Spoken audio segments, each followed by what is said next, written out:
أعوذ بالله من الشيطان الرجيم بسم الله الرحمن الرحيم الحمد لله رب العالمين الصلاة والسلام على أشرف الأنبياء وسيد المرسلين وحبيب إله العالمين أبي القاسم محمد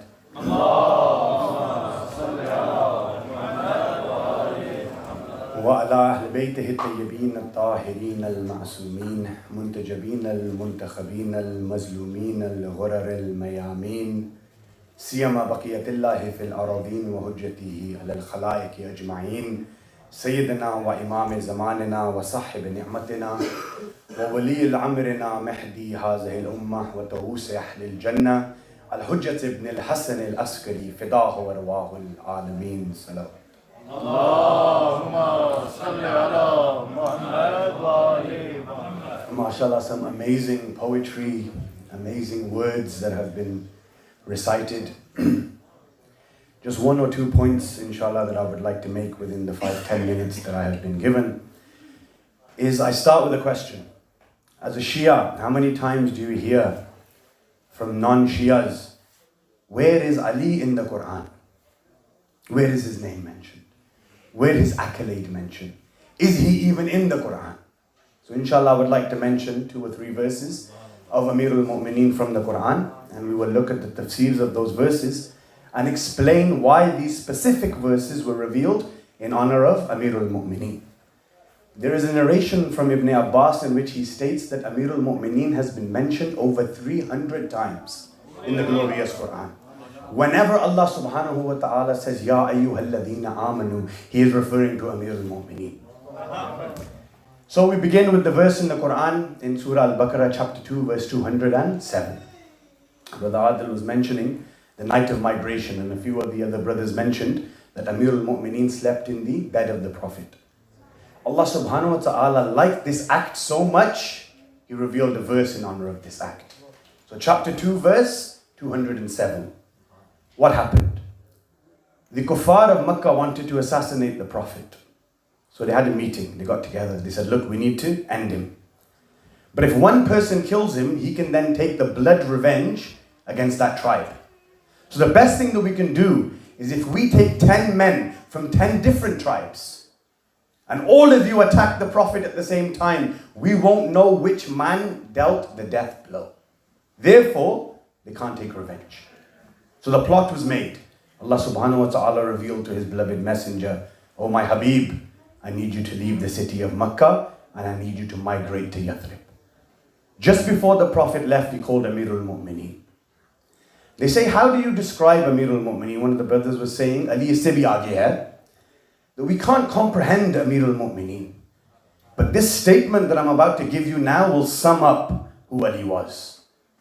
The Prophet said, Ya Ali, I need you to sleep in my bed, therefore aiding my escape, so that I can leave the city and migrate to Yathrib.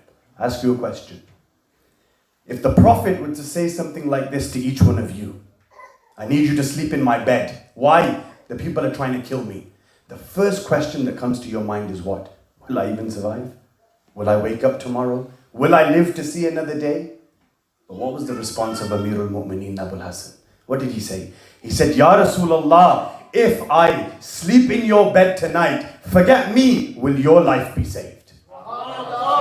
Number one priority for Amirul Mu'mineen was what? Ya Rasulullah, if I sleep here tonight, will you be saved? When the Prophet replied back by saying, yes, O Ali, you sleeping in this bed will save my life. Amirul Mu'mineen went straight into Sajda-e-Shukr and said, Ya Allah, thank you for choosing this slave for this task. Then the verse came. What does the verse say? Chapter 2 verse 207. It says what? It says, and among men, they are those who sell themselves for the pleasure of Allah subhanahu wa ta'ala. Who sold their nafs? Amirul Mu'mineen, sleeping in the bed of the Prophet, was his way of selling his own life for what? The Prophet's life. And what's the Prophet's life? The will of Allah subhanahu wa ta'ala, the pleasure of Allah subhanahu wa ta'ala. The greatest man to walk this earth without a shadow of a doubt, Rasulullah, was the pleasure of Allah. But when this verse was revealed, oh Shias, how do you link this to Ali? I don't see his name in this. Well, there was a certain man in a cave with the Prophet. I don't see his name in that verse either. La ta'asan inna Allah ma'ana. Don't worry, Allah is with us. Who was he with? If you're looking for specific names, his name is not in that verse. I could tell you Muawiyah was in the cave. What are you going to do about it? But how?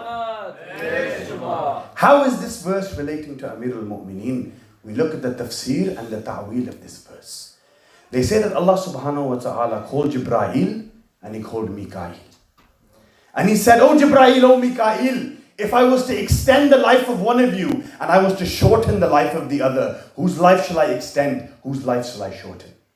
So Jibreel would say, Ya Allah, extend my life. Mikael would say, oh Allah, extend my life. Allah subhanahu wa ta'ala would reply back by saying, oh Jibreel, oh Mikael, while you two are here telling me, extend my life, on the earth right now there is a man by the name of Ali ibn Abi Talib who is sacrificing and shortening his own life so that the life of his brother Rasulullah can be extended. I want you to go down to the earth. I want you to do tawaf around the bed of Ali ibn Abi Talib and I want you to protect him. And while you go, Jibreel, take the verse of chapter 2, verse 207 with you, that among men they are those who sacrifice themselves for the pleasure of Allah.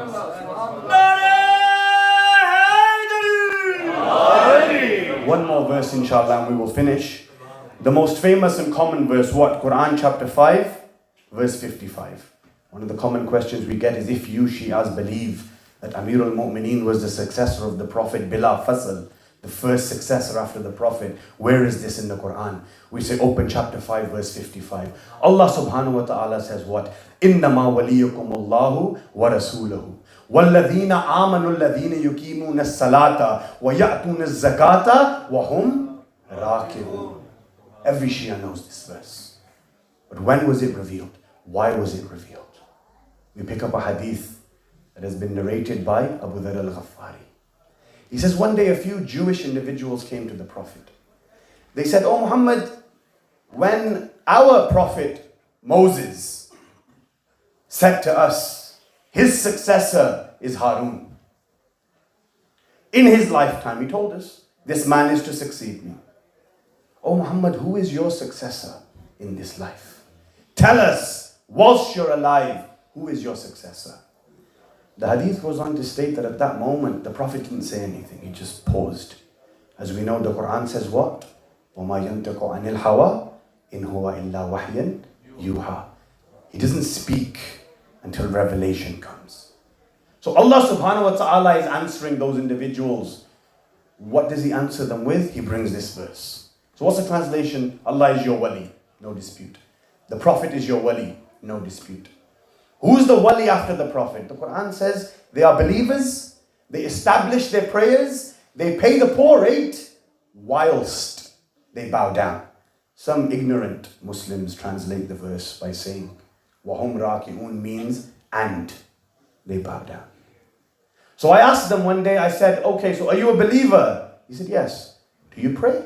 Yes. Do you give zakat? Yes. Do you bow down? Yes. And I said, Subhanallah, tu bhi wali ban gaya. It's not a general verse. Not everybody can fit this criteria and specifications. So when this verse came down, the Prophet recited the verse to the Jews. They became even more confused. They said, you haven't answered the question. The Prophet got up. As he was walking towards the mosque, he saw a man leaving, a beggar, leaving the vicinity of the mosque. And inshallah, we'll end with this. As this beggar was leaving, the Prophet stopped him. He said to that man, he said, what are you doing here? He said, Ya Rasulullah, I am a beggar. I came here for some charity. So the Prophet said, did anybody give you any charity? He said, yes, one individual gave me something. The Prophet said, what was he doing? He said, that man was praying. So the Prophet turned towards the Jews and he reiterated the verse. He said, وَيُقِيمُونَ الصَّلَاةَ. What did he do? He gave me charity. وَيُؤْتُونَ الزَّكَاةَ. And in what position did he give you this charity? He said, وَهُمْ رَاكِعُونَ. in the state of bowing down. What? Amir al-Mu'mineen, in his prayer, in the state of ruku, extended his right hand out. This beggar came, he took the ring from the finger of Amir al-Mu'mineen. Now, Amir al-Mu'mineen fits the criteria of this verse. Then the Prophet turns towards the Jewish individuals. He says, you're asking me that as Musa elected Harun as his successor during his lifetime, now you're asking me who's my successor? Ya Ali anta minni bimanzilati Harun bin Musa. Ya Ali, you hold that position and status to me that Harun held with Musa. Sallu ala Muhammad wa ali Muhammad.